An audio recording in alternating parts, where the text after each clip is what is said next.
Terekam CCTV terduga pelaku peledakan SMAN 72 Jakarta sebelum beraksi, bawa 2 tas.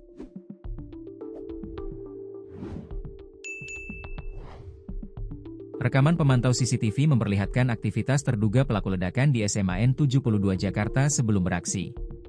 Terduga pelaku membawa 2 tas ransel, yang satu diantaranya di pangku, kala diantarkan sang ayah, berangkat ke sekolah. Inilah potret tangkapan layar, rekaman CCTV saat terduga pelaku diantarkan sang ayah.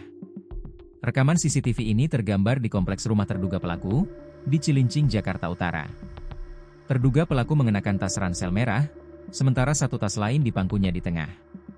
Terduga pelaku diketahui tinggal bersama sang ayah, di rumah majikan tempat ayahnya bekerja.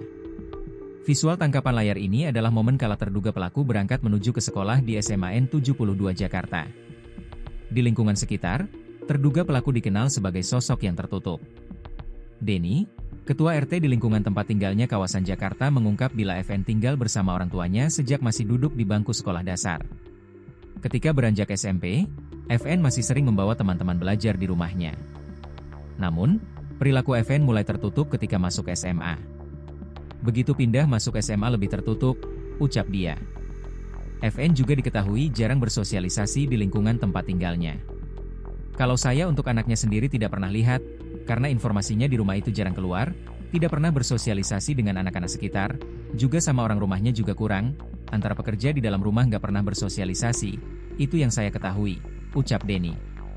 Kini, seusai polisi melakukan penggeledahan terhadap rumah terduga pelaku, kepolisian menemukan sejumlah barang bukti diantaranya serbuk yang diduga menjadi bahan pembuatan bom. Saat ini, motif hingga keterkaitan bukti di rumah terduga pelaku masih diselidiki pihak terkait.